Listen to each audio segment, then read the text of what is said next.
What is up, my Gaggle of Geeks, and welcome to our new episode 56. Did you realize that, Chaz?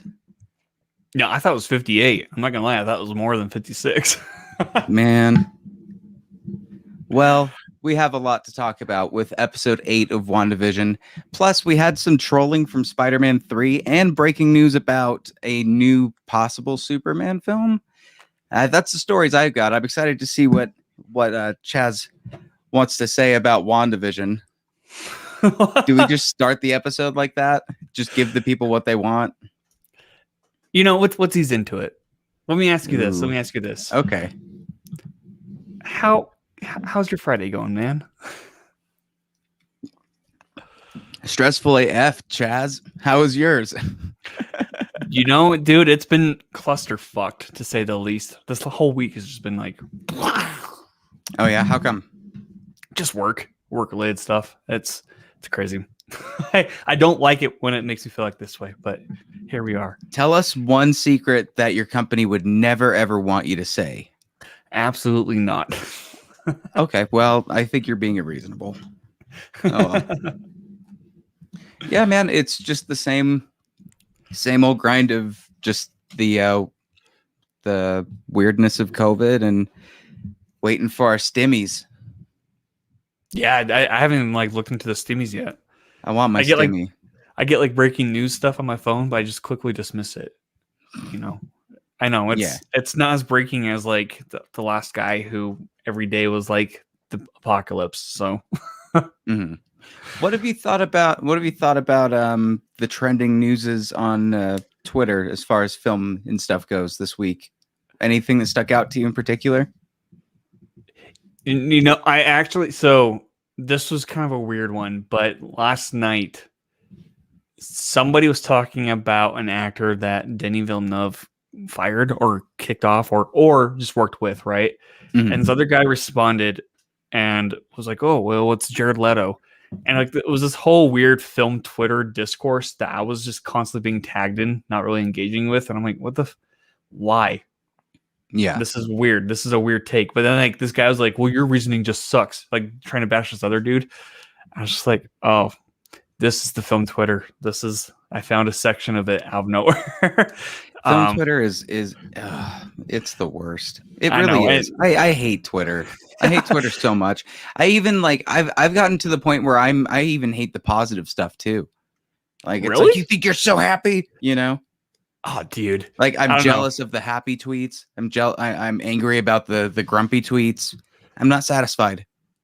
I'm not. That's kind of that's what the algorithm has done, man. It used to be so different, but now everything that trends angers me. See, do you look at trending? I never look at trending. I just look at my timeline. Oh yeah, it's always trending.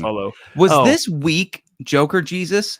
Yes, it was. Oh my God, this week has been so goddamn long. Yeah, dude, it was Joker Jesus. Let me ask you a question then, because I want to hear your thoughts on Mr. Joker Jesus. Mm-hmm. What are your thoughts on it? Wait. Well, what else would you like to know about it? I will say one positive thing. I like how moody it looks, but I think it has nothing to do with the movie itself. No, I bet Jared Leto took a picture of himself and looked at himself with that and was just, Lord have mercy, I'm about to bust. He was like, that's what the picture feels like. He's so far up his own ass. And Snyder's like, yeah, man, we'll do it like Christ. And meanwhile, all the set are looking like horrified and just, what the hell is going on? Dude, Leto's probably like, Zach, I want you to actually crucify me. Please. Mm-hmm. Yeah, dude, I don't know. I like I told you, I think that movie's really wild. But breaking news too. That's crazy. The breaking news today is that Mortal Kombat broke some records with its trailer released last week. So that's it was like 119 million. Yeah. Okay, that's quite a bit. Yeah, and then it also turns out they're trying to make. Do you think it'll break the video game curse? We've already asked this, but I'll ask again. I'm hopeful, but I'm also don't have I'm open to it, but I don't have high hopes. We'll just say that. I'm in for an entertaining time. I'm not looking for anything like super deep. I'm as confident in that being a good film as I am Godzilla versus Kong. Is that fair? That's fair. That's fair. Warner Brothers kind of that's been their thing lately, you know? Yeah, it's been very at the very least I hope I'm entertained. And I think lately you know what I saw today? Entertained. What's up? I saw Tom and Jerry today. Okay, I haven't seen it yet. What are your thoughts? I was thinking about watching it after. Jesus fuck. You know, here's the thing. I didn't tell you this, but we actually need to be nice people for the first 10 minutes of these shows. That way, when we're live, we're not getting taken down for being naughty and saying bad, naughty words. So starting now, we have 10 minutes, the first 10 minutes of each one, and we've got 3 minutes left. Then we can curse and do whatever we want, but we have to keep the algorithm happy. I've discovered that. Oh, okay. So you're just like Tom and Jerry should have just been left. Tom and Jerry should never have been in existence. This movie is a joke and not in a good one. Colin Jost. Oh man, this would make me, if I were ScarJo, consider some things. Be like, wait a minute. And I don't know. It's not that he's necessarily like obnoxiously bad. He's just so nothing. There's just nothing to his character. Is this kind of like the Looney Tunes movie with Frasier? No, it's kind of like Who Framed Roger Rabbit. Like they're trying to do that kind of animation where they're animating it over top of like real life grass and shit, and so it just looks off or awkward and weird. And Chloe Grace Moretz is in it, and she's just super hacky and cheesy, and the dialogue is a joke, and it's a garbage film. It was surprising to me that people were lashing out at Cherry so hard this week because that's not the worst film that came out this week. Yeah, I saw even that a little bit. That was trending. Is that a lot of, like a lot of the critics were saying that like since the Russo brothers broke out of their Marvel restraints, they've kind of made clunky films ish. But I don't know. Are they broken out? Like, do they still have contracts for like future films? Say that again. What do you mean? Say it one more time. I don't understand. So like Marvel's very constrained, right? But now they're making movies that's not geared, like not formulaic like that. And so they're actually kind of branching out and being experimental with their style. I mean, like with that, I mean, they produced Extract. Was it called Extract with Chris Hemsworth last year? Oh, Extraction. Oh, you're talking about the Russo brothers. Yeah. With with Cherry. So a lot of critics are saying that like, even though they're trying to break out of like the Marvel spell, if you will, it's kind of weird is what I'm kind of getting a sense at. I haven't read any reviews like in depth. So I think people are being way too judgmental about Cherry. Like, here's my thing. It's not the best. Like it really isn't. However, like here's my point. If it weren't the Russo brothers and it wasn't Tom Holland, the film would not be getting as trash as it is right now. But it's because they're essentially A-listers, but let's be real, they've not done much else other than superhero films. So I don't see it as you have to like attack them for doing something that's not as good, but more be like, oh look, they're trying to branch out and do different things. Like, but I don't know. Critics lately just kind of want to be like, what's the meanest thing we can say? So just based off the trailers alone that I've seen, Holland's performance kind of reminds me, just to remind you, like this is from the trailers itself. It reminds me of that Netflix movie that came out last year with Robert Pattinson. The Devil All the Time. Yeah, it kind of reminds me of that, where like it feels he was like in that one too. Yeah, it feels like more of like a mature role for him. And for me myself, I'm not even used to seeing him out of Marvel. Really, it tells a full story. Like it starts him younger, and he transitioned into kind of like not necessarily middle aged, but getting close to like mid 30s maybe. So was it like Irishman where they like CGI'd shit? I don't think they CGI'd him. I think he just kind of was like he just physically went like this when he was older, and was like this a little more when he was young. I don't know. But I can't talk much more about that because review is next week, or no, on the 12th. Once it hits Utah. Yeah, once it hits Utah, it's on. Utah? Not in Utah yet. Yep, it's just a limited release so far. Or actually, once it hits streaming too. Yeah, I thought that would be on the 12th. Is that not streaming yet? No, streaming on the 12th. Ooh, Another one I just saw. I can't talk about that one either. Raya and the Last Dragon. I've heard positive things, like just people being like quick thoughts, you know. Yeah, yep, okay. Yes. All right, well, let's talk about Tom Holland, because I can't pull this up on my screen because this is dumb and it won't let me. Or maybe it can. Maybe if I just what if I hit share screen application window? Will it share OBS like this? Nope. It's being dumb. All right, whatever.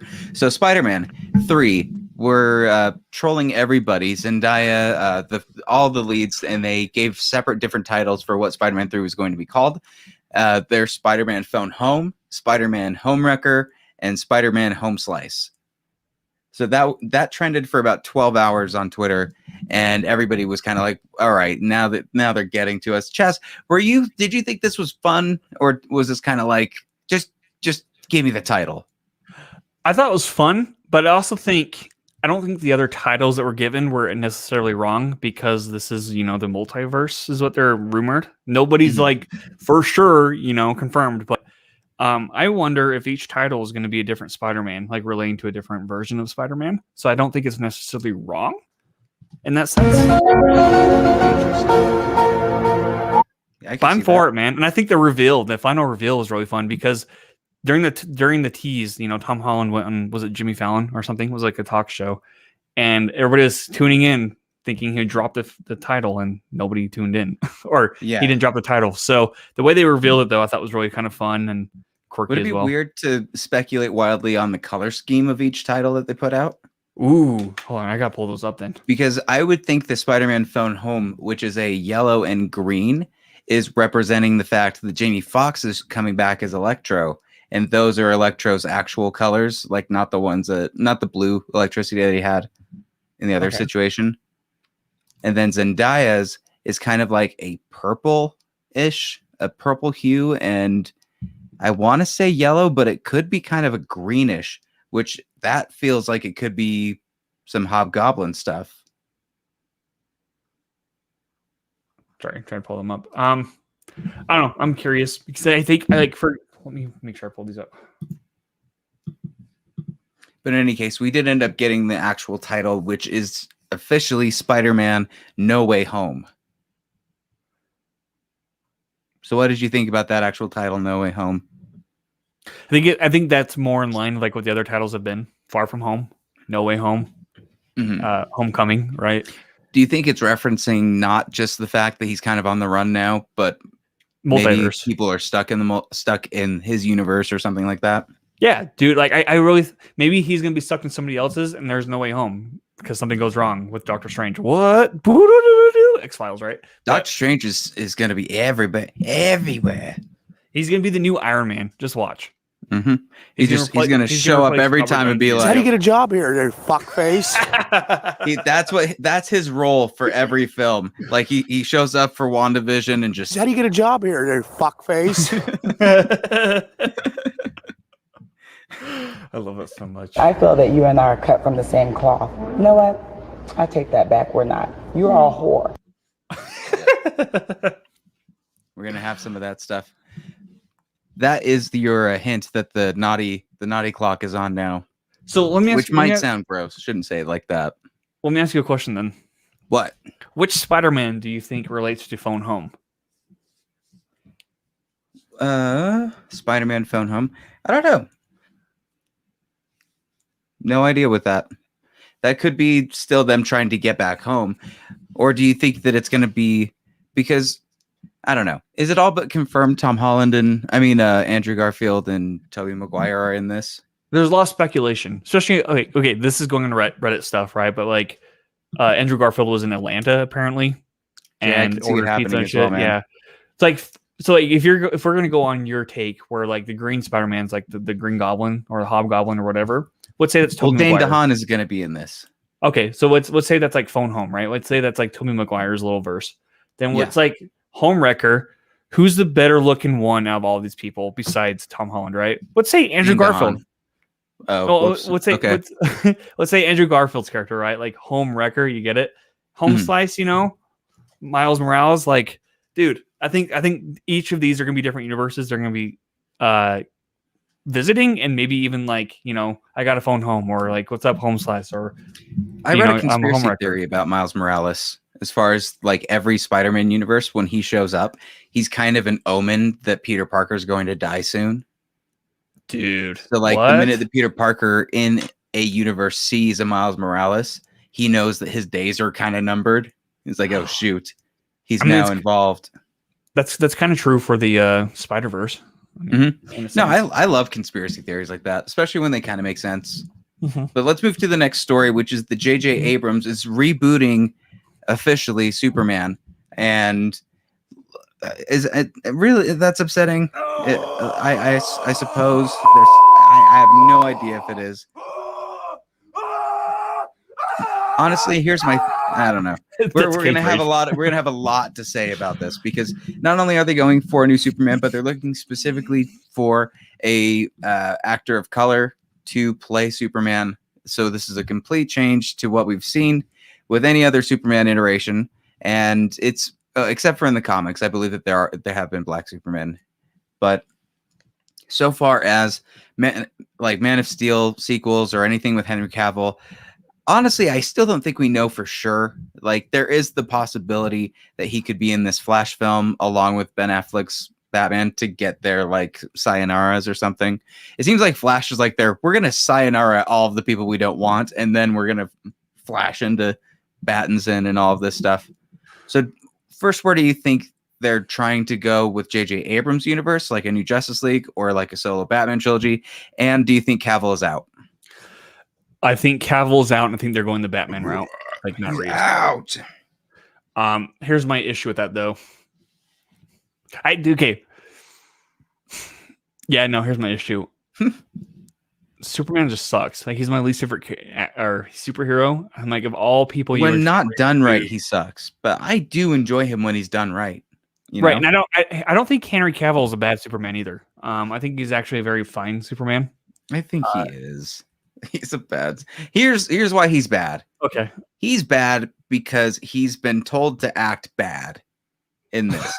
You know what I mean? He is a good actor, but he has been told, do not show a fucking smile when it was in Batman v Superman. If you smile, Zach is like holding like a whip or something, I will rip you out of here.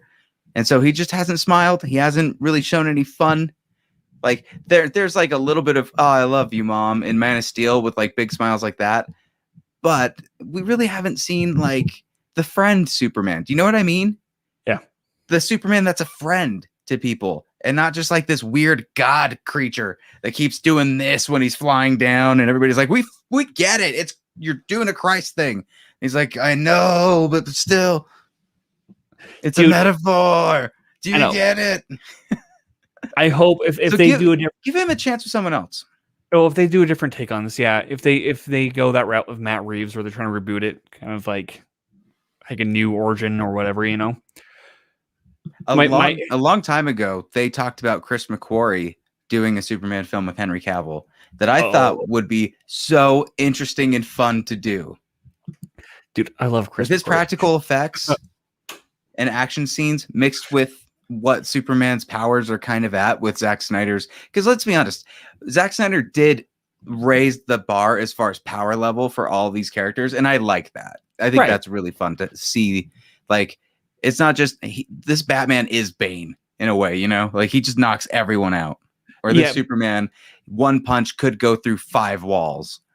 Yeah, but it also just feels my biggest issue with the DC universe right now is just it feels like a CGI clusterfuck, if you will. And it's not even like so does Marvel. Marvel does just as much CG though. Right, but it's not as great CGI. DC's CGI isn't as great. And it feels like with Marvel, I feel like with Marvel they space it out enough where they give like enough story to breathe. And then like I'm not the biggest fan of Marvel. I totally agree. They take their time. That's the main issue. The main issue has always been for me the time you're investing in your characters is what you're going to get out. Like episode 8 of WandaVision, which we'll get into, the investment into the scenes and moments in that episode has now made the entire series like some of the best MCU content we've ever seen. I'm glad you think so. It's true, man. There's some great parts in this one. But anything? Do you have any ideas of who they might be looking for this new Superman? I can think of Michael B. Jordan. Of course, everybody would say that.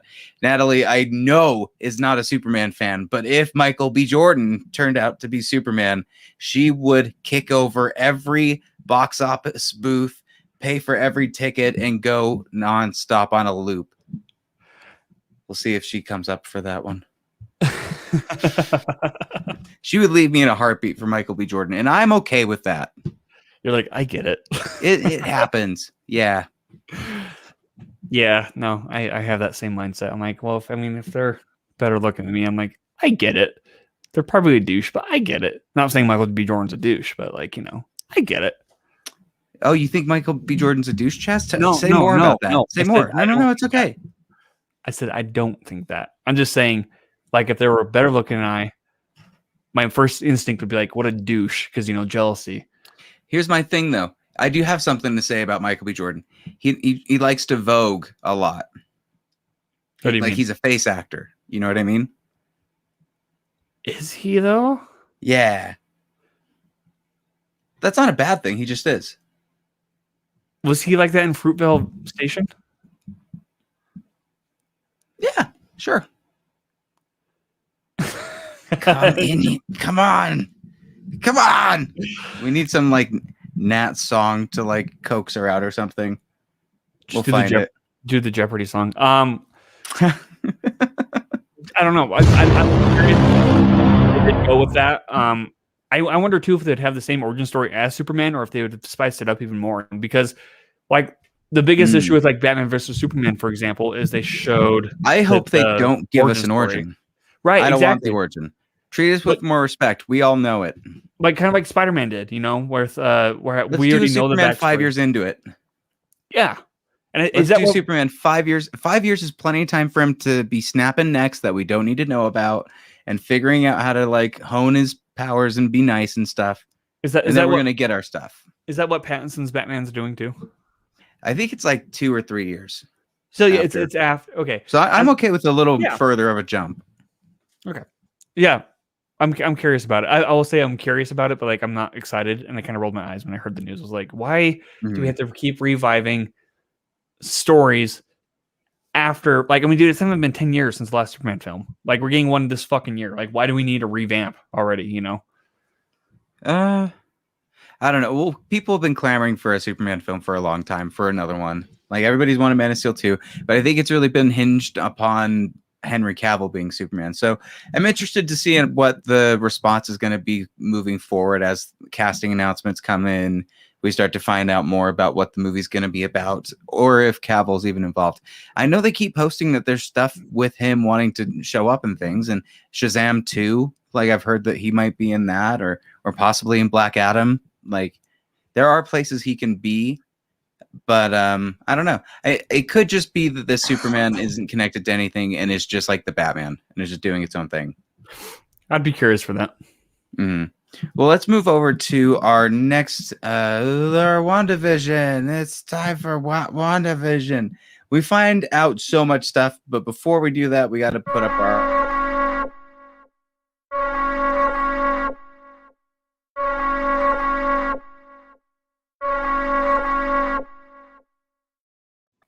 We're going to be talking about a lot of stuff. Lots of things are revealed in this, as it is titled the what is it? We now return from our broadcast or something, or it's kind of like some reruns basically. So Agatha is taking Wanda through her trauma basically. The first part starts with being in Salem, where we get to see Agatha as a witch kind of being carried and to the stake or whatever was going to happen by other witches of Salem rather than townspeople. And that includes her mom. Her mom is actually like, I hate this bitch. And they're all going after her. Agatha getting all of this pain. And the reason they're going after her also is because she's discovered new magic that's above her years. And she's just kind of like, well, you're just jealous because I learned this and it's me. And they start taking away whatever power from her. Then she reverses the magic, sucks them out dry, and kind of turns them into skeleton people. Dude, the MCU's not effing around anymore. It's dark. It don't give a F. I'm You know so what? into it. You know what the scene reminded me of? Huh. Hocus Pocus. No, dude, it reminded me of the remake of Evil Dead. The opening scene of that. Mm. And like just picturing that, kind of like comparing the two, I'm like, oh yeah, dude, like this is full on like fucking dark. Mm-hmm. I like that. I loved it. Yeah. I think Catherine Hahn is amazing. She is amazing. The performances are all great. So Mm-hmm. Well, you see that, and it cuts back to her playing with the bunny and looking at Wanda maniacally, and basically saying, "Look, I've been doing this shit for a while now, and I've not seen any amount of magic be burst out from nowhere until I found what you did. And I need to know how you learned that magic. So we're going to go through your past and we're going to look and see what happened." So they start going back. Real quick, before you do that. I'm in that scene. No, I know. In that scene, though, she was talking about, she was basically showing her like what illusions were, you know, like turning like a bird into like a bug into like whatever, right? And like just doing these weird spells. Bird, and the bird died. That's what I saw on Twitter today. People were pissed off about the rabbit eating the bird. That's it. Oh, really? Yeah. That you see, this is why I hate Twitter, because they have nothing better to do. They really have nothing better to do. That was my Twitter day today. Oh God. So anyway, after that happens, they start going through. First memory is as a young girl in Sokovia with her brother Pietro and her family. You find out that she basically her childhood revolved around old reruns of classic American television, and we see a lot of the explainers of why we're seeing everything be in episodic forms of different shows. Malcolm in the Middle is officially MCU canon, which I love, and you see the explosion that killed her parents, and Agatha poses the theory that it wasn't that the Stark Tech bomb didn't go off, but it was that Wanda was able to stop it from going off, that she was born with abilities. Chaz, this changes a lot of stuff that we thought we knew about Wanda and about the MCU. This is them planting the mutants into this world. Okay. Just from somebody who's not into the comic books, I assumed that she already had all these powers. So when all this is revealed, I'm like, okay, and? But that's not what was explained in the MCU. Because remember, they couldn't use these characters as mutants for Age of Ultron because they were using Quicksilver in Days of Future Past. They were being filmed simultaneously. So there's kind of like a big, which one will win? Right. But I don't, I guess my main thing is I don't tie them to mutants. So if this is like a whole MCU thing, like, then I guess I get it. But like also not being like reading the comic books and stuff, I'm still thinking they're separate and they're trying to merge the two. And I don't understand exactly where they tie in, except for Magneto. Like I understand that aspect, like that he's supposedly their father in the comic books, right? Yeah. Well, I'm not sure they're going to be going that route, but they are introducing the fact that people can be born with abilities, which was not in this situation. But nobody did she already have that powers. though? People had something happen to them, and then they'd get the power. I feel like she already had that. So does that make her a mutant then if she's already a witch? I just assumed. That officially makes her a mutant because they did that. And it was explained that it was only the soul. It was the Mind Stone that changed them, not that they already had abilities and the Mind Stone enhanced them. Right. I kind of got, I don't know. I feel like they could have maybe better explained that just because I assumed that they already had it and then their powers were just like already like amplified. Like kind of like how they explained it. But well, you weren't paying attention to Age of Ultron. I'm sorry. That was a snooze fest. I was looking for it. Fuck you, Whedon. Yeah. How do you get a job here, there fuckface? Creep. Yeah, bitch. Shut your mouth. I've had enough of you beast.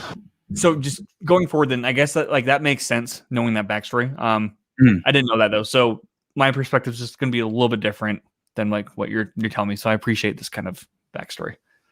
Well, before we go further, Jay wants to know what your thoughts are on hexagons. I have no idea. If he's referencing our chat today with Nate, I was just trolling. Like I was purposely trying to make Nate troll so I could post and film Twitter and get trolled too, but it didn't work. I love inside jokes are so fun when you're not involved.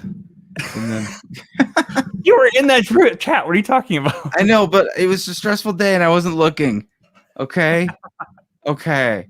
So anyway, they go into the next spot, which is, I believe, wasn't the Avengers facility. It's the Hydra Base where they're getting tested on, and that's where you discover the Mind Stone was attracted to Wanda. Like there was some type of pull between the two, and it completely enhanced her abilities. And she saw a vision of a very decked out, badass silhouette of the Scarlet Witch in her full outfit and stuff, and it was glorious. It was so cool looking, and you know that they're gonna pay that off next episode. They're not just gonna hide that costume, right? Or maybe they're like Multiverse of Madness, bye. And then that's the kind of the crazy thing about this one, because they're continuing it, but you don't know how much they're gonna tie up right now. There's a possibility that a lot of our stuff just won't get answered because it's going to be in the film. Right. And he recently, Kevin, was it Feige? I don't know. Filet. No. He recently said that they don't have any plans for a second season as of right now. So there's a lot of speculation that this is definitely tying into a bigger picture, which I'm curious about. I thought this was the last episode too, so I had like weird expectations going in, expecting like a certain cameo of some people, and then I never got that. And I was like, we still have one more episode? Still have one more.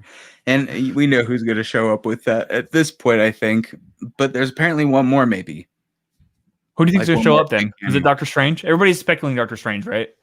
I don't know, because at this point, they probably don't think that it's, I don't know, the realization that Pietro kind of was not necessarily, was he made up? Like, that's kind of the confirmation, right? That Quicksilver is not like Marvel Fox Quicksilver. That he was basically her ear, like that it was rumors that and she stuff. possessed and made sound like the brother. But here's the thing, going back to the mutant thing, then does that mean that she's a mutant as well, having these powers? Agatha? Oh yeah. So I don't know. I don't know if that would, or if that would just mean that she was like a witch that trained really well. Because she could have been really trained as being a witch. I don't know, man. Maybe watch him be still connected to the Fox one, and they're still tying that in that sense, bringing in the mutants, like you said, with the X-Men. Yeah. Where there's going to be, like, she's like, you didn't recognize it wasn't your brother. Like she said that this episode, like, you didn't recognize it was not actually your brother. But, like, there's that sense of knowing, right? Of, like, multiverse stuff, I guess. Mm-hmm. And so the kind of, like, I'm thinking, like, maybe like an epiphany of some sort, which I think everybody can relate to ish. I mean, if we're going to go, like, all that route. But I don't know. I'm curious. I'm curious to see. I know I'm very critical of the show, but like I'm curious. I'm still watching it. That's my main thing, is I'm still watching it. So what does that say for itself? That's true.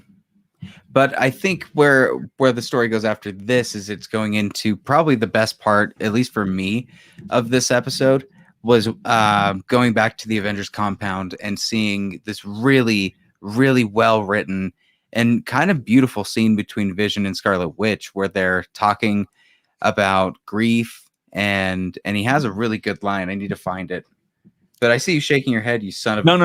That scene's good. Shit. That flashback scene, I really enjoyed. I'm assuming that took place during Ultron. I thought you were talking about like the compound itself, like where we see stuff, and I was like, we already saw that in like three episodes ago. He says, but what is grief if not love persevering? I know. I love that. That's one of the best written things I've heard in the MCU. I know. Here's the thing, too. Paul Bettany's English as fuck. Hearing that come from his mouth, I'm like, if that came from an American mouth, there's no way that would sound as sophisticated as if it was like a British dude. Like, that's just what it is. What is grief? And he sounds so classy saying it, dude. I'm like, yeah. I need to give you a hug. Like, I agree. That was a very beautiful scene. Hey there! I want to tell y'all something about grief. But what is grief if not love persevering, huh?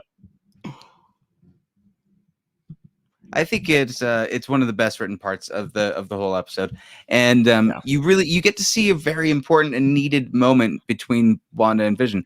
Honestly, that's when she fell for him. Exactly. And you needed to see that. We've never really seen that, We've seen him try to protect her, but is kind of, kidnapping her or trying to kidnap her for a minute. And then he was like, I can't let you leave.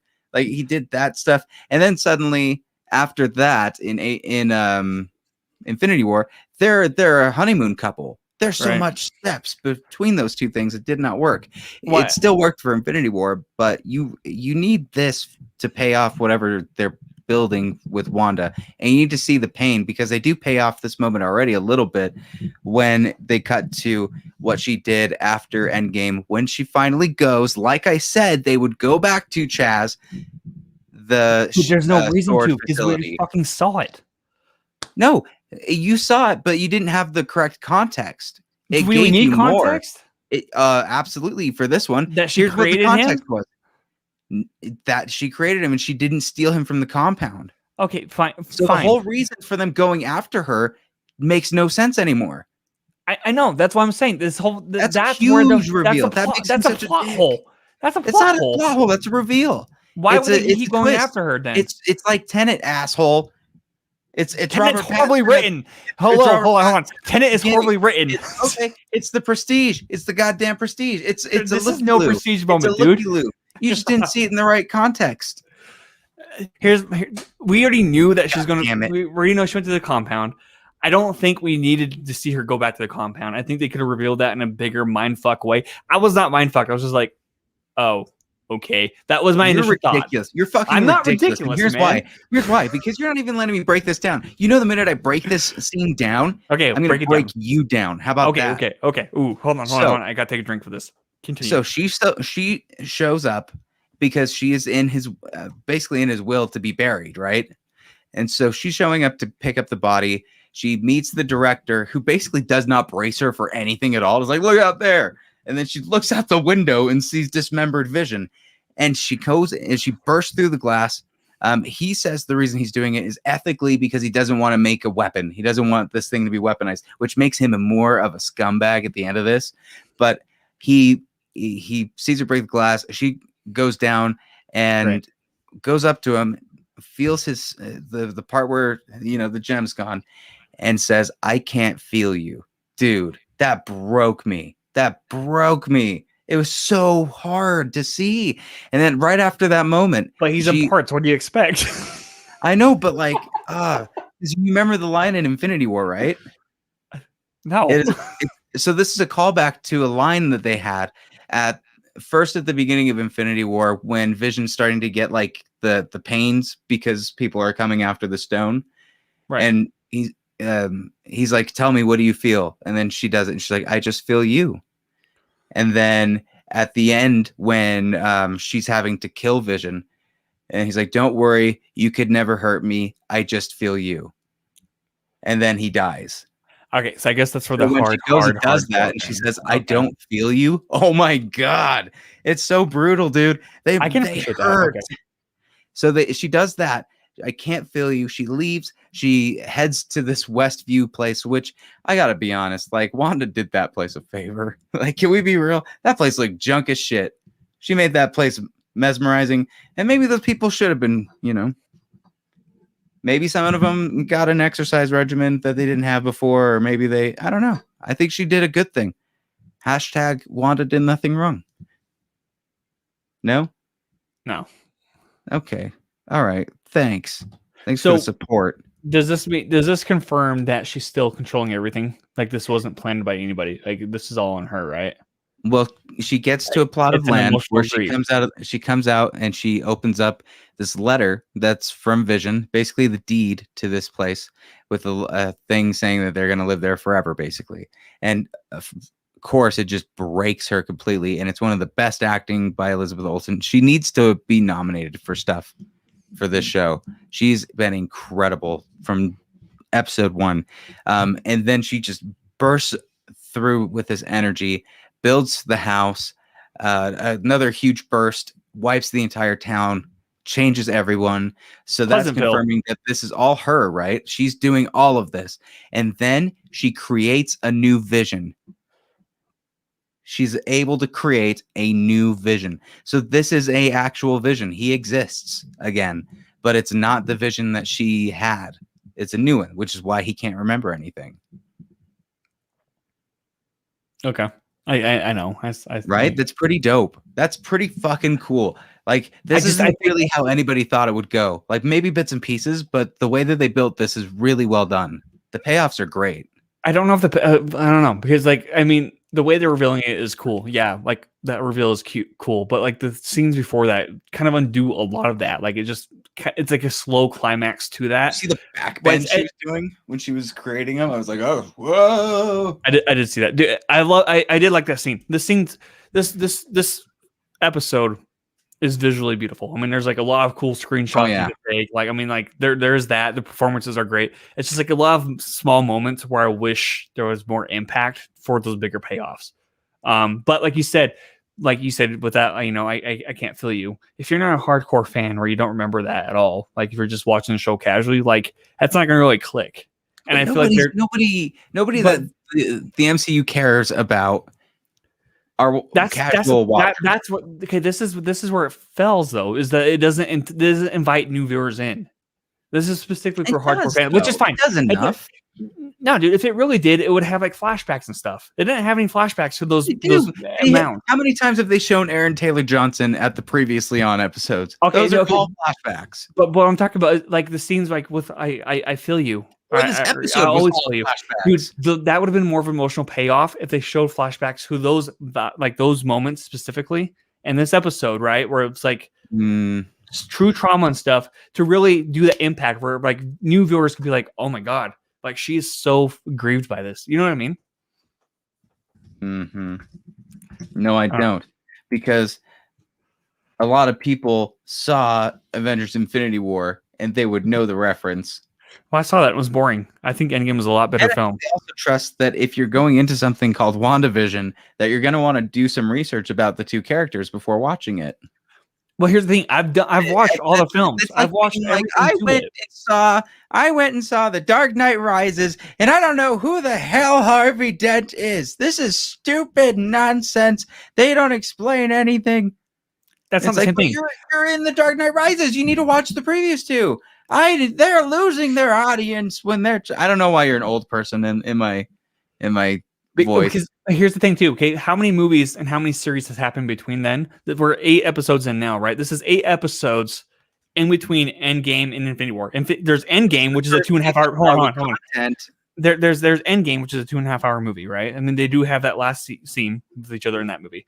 But then there's 8 new episodes of this, plus all this other Marvel content between that. Like it's a clusterfuck of oversaturation it's so much information that we have to grasp and remember when they can be kind. This is the first MCU proper content to come out since Endgame or Infinity War. So okay, fine. It's natural that you should know.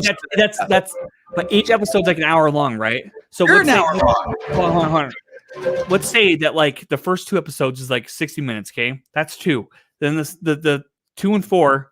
There's another 60 minutes, okay? That's 2 hours right there. We're on episode 8 right now, sir. That's another 2-hour movie. That's like 4. That's 2 full movies together, and we're supposed to remember that, like, it's episodic. I don't feel you.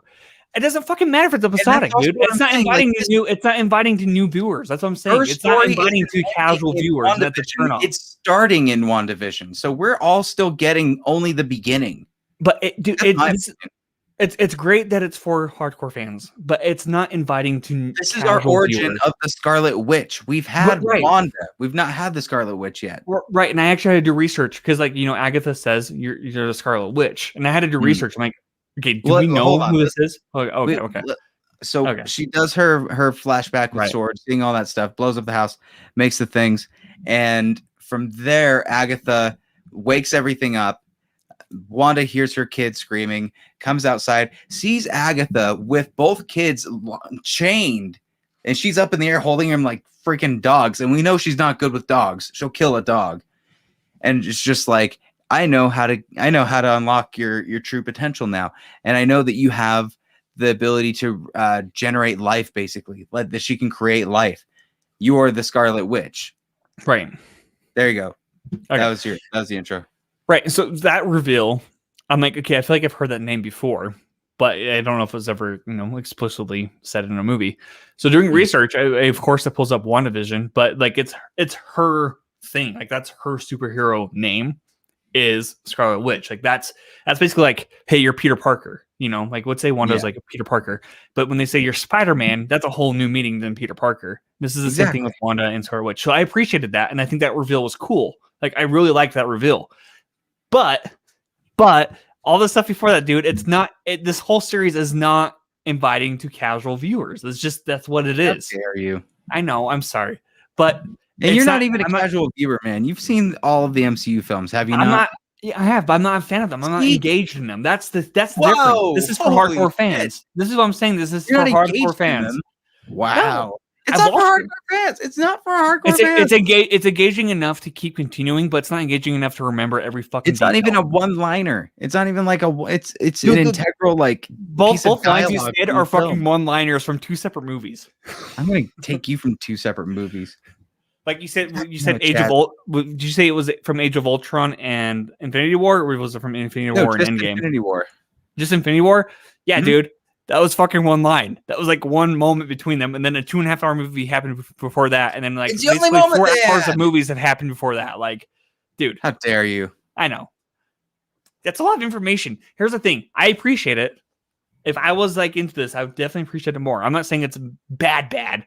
I'm just saying from a casual standpoint, it's not as great as these fans are making it seem like it is. But the fact that it has this many fans is great. You say that with such disdain. Fuck you. No. Fans. I'm saying the fans. Like I'm just saying like the hardcore fans. No.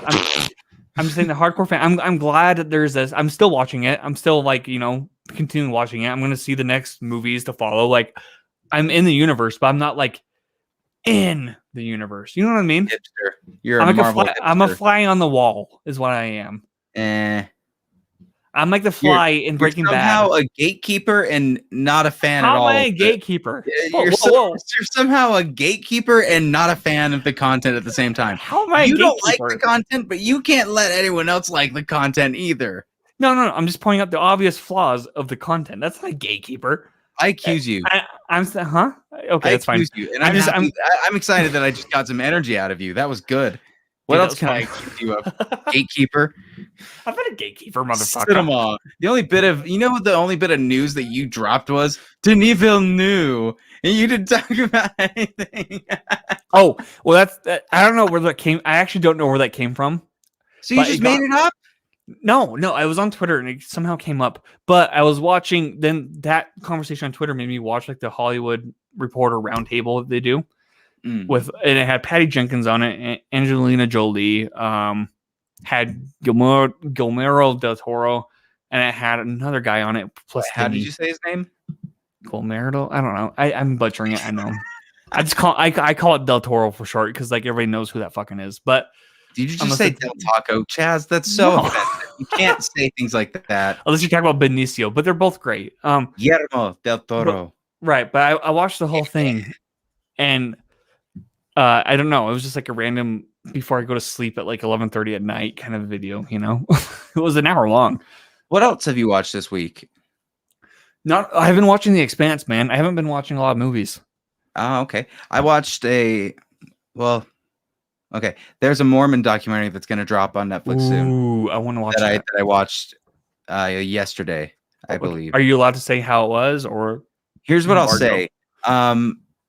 When you're like, oh, that usually when you watch these kind of shows that are like true crime or like whodunits, you feel safe because it's like that happened a while ago, or the guy died, or just something happened that makes it feel like it's closed, right? Right. This one basically told me, and also he lives behind you. That was the end of the story for us, and so. It's a little terrifying because the guy still is in a Utah prison. So it's like, and that's my backyard. Is he on the level of like Ted Bundy? Because Ted Bundy's famous in Utah. Oh no, he's just dumb. Like he's just a dumb dude. Honestly, it feels like a dumb Catch Me If You Can. Oh God, that's the best way to put it. Was he like Catch Me If You Can? Because I can't say anything else. I can't say anything else because then it's going to spoil it, and it'll spoil the mystery, and it'll make like 2 of the episodes feel a little bit, like you already know. So you're like the misdirect is whatever. Okay, so like let me ask you this: on a scale 1 to Zodiac Killer, where's he at? Probably like a 4. Oof. He's pretty What a- mild. What a compared. wannabe. Yeah, because his wasn't like I like the taste of blood. It was more like survival than anything. Okay, It's gonna I'm be curious. it's gonna be exciting. Did you watch the hotel documentary? Nah, it's on my watch list. The Hotel Sicily. I've seen Ghost Adventures try to post about it, being like, "Oh, we did a ghost hunt in here." I'm like, "Okay." Have you seen the video, the security footage of that? in the elevator? Yeah, Yeah, dude. it's freaky. It's That's freaky. for sure. But then Twitter was like, "Oh my god, this woman who they had an interview with had her eyes open the whole time. Maybe she knows something." Ooh, I haven't perhaps. seen it yet, though. It's on my list. I tried, for example, to do a the shuffle. You know how Netflix offers like the shuffle, whatever, play whatever. I don't. I'm afraid of that. I'm not gonna do that. Well, I did that one time when I was hungover few weeks ago. And it started playing. Was it the Night Stalker? And it got dark within 10 minutes, right? I'm like, okay, I gotta pause. It's like, is this too dark for me to kind of nap to, like, close my eyes to, you know what I mean? Like, so I was doing research on it, and dude, like, this guy's fucked up. And then I was doing more research onto it, and like, it turns out like Metallica got something from him because he's in like the prison they played at for Saint Anger, and like he wrote a letter to them telling them how much they appreciate their music and like the music video they shot in there in like 2003. Like, what the fuck? Like, oh, dude. I don't know. It's crazy. Yeah, we should really quickly wrap up how the end of this went with one, because there was an end credit scene that is important, because it turns out that Dick Hayward did make a weapon out of Vision. He's completely white, so that's okay. White Vision, and he's got blue eyes. It's Dennis Caleb McCoy. If you've seen Bill and Ted 3. No, I've seen that, but who? Dennis Caleb McCoy, the robot. Is that his name? He's from Barry too, right? Yep. Yeah, dude. Is that him playing him Vision? McCoy. No, it's still Paul Bettany. Okay, I was gonna say. Here's my theory. Ready for this? I feel like this is We're gonna have a Vision off. No, dude. I think DC and Marvel's gonna try to unite here because that blue Vision looks like Dr. Manhattan. Or evolves into Silver Surfer or something. I don't Fantastic Four. Could be that. It might be, dude.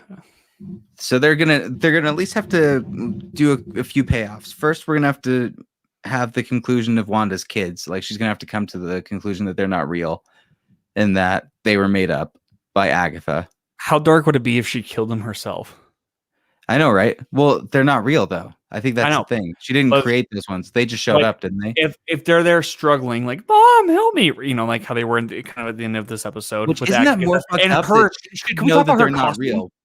Hold on, can we talk about her costume? Agatha's costume? Oh yeah, that was authentic to the comics. Like, that was an old lady costume. It was dope. Dude, that was dope. And like, she's like holding the kids hostage, you know, with like these like invisible power string thingies, purple string thingies. But dude, what if like in the next episode, Wanda's just like, you guys aren't real, and they like snaps their necks and then they're dead and they disappear. How dark would that be? Or she just creates kids herself. Like, she actually then is like, then I will make the kids. I'm just here's my question then. With all these powers that Agatha has, why does Wanda not like create a plethora of kids to pile on her like World War Z zombies? Like a mountain, you know? Or why doesn't she get all of the townspeople just to attack Agatha? Like, just she's in charge of the hive. Send the hive to her. You know. So, well, she doesn't want because she's not evil yet, but she is going to snap, and something evil is. She's not done the horrible thing yet that she's about to do. What's the horrible thing? Wait, whatever will put her past the point of her feeling she can be redeemed, and then being the villain for Doctor Strange 2. You think Scarlet Witch is going to be the villain? Yeah, main villain for Doctor Strange and Multiverse of Madness. This is news. Okay, this is news. I thought Doctor Strange was going to come and redeem her. But he could still, and she's like, "No, I'm past it," because she kills Agatha. Maybe she kills Agatha. Okay, that's interesting. I didn't think about that. Just I'm excited. disintegrates Okay, so like in the last episode, not this episode, but the last episode last week, we saw one of the kids open up the attic or the cellar, right?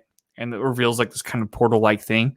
Yeah. Do you think that's definitely going to be talked about in this next episode? Because the next episode is the last episode, correct? Oh yeah, I think we'll have everything tied up that's revolved around that town and what is around there. But we're not going to have everything resolved with Wanda. I think we're far from resolved with her. I'm okay with that because I understood this is a bridge. Like this is essentially a bridge, And it's an origin. Like right. we needed to just sit with her grief the way that she has. And See, they're treating it with such more respect, so much more respect than they did with Fat Thor. Like I really respect that too. So here's the thing too. So with that being said, I didn't know this was an origin story for Scarlet Witch. Like I thought Wanda. To and me, Scarlet I Witch. think it is, but I could be out of my depth. Okay, but that makes sense though because like when she was first introduced, I'm like, okay, that's so and so. Like we already know that. That's why I'm like we already knew that because whatever. But if this is actually the origin story, if you will, of how she becomes Scarlet Witch, like this more powerful version of Wanda, I'm open to that. I'm more interested in that. Well, we will find out next week. Let me ask you. Are we staying up till midnight and doing a thing on that day? Yeah. Oh, dude, I have to work. And I got to be on the TV show that week too. We can. I'll be like completely bags everywhere, just like let's do the show. Coffee, dude. Let's try it. Let's be open to it. Yeah, I'm open to it. Let's try it. I think that would make it 1 a.m. that we have to stay up till though. That's fine. That's just like watching Friends until then. Nice. Well, that is our recap of this. What else do we have for the day? How long do you think that the last finale, because this episode is significantly longer than the other episodes? Maybe an hour and a half. Do you think this will be an hour and a half? Maybe, but I could also see it just being another 48. And as long as they can wrap it up the way that feels satisfying yet still cliffhangery.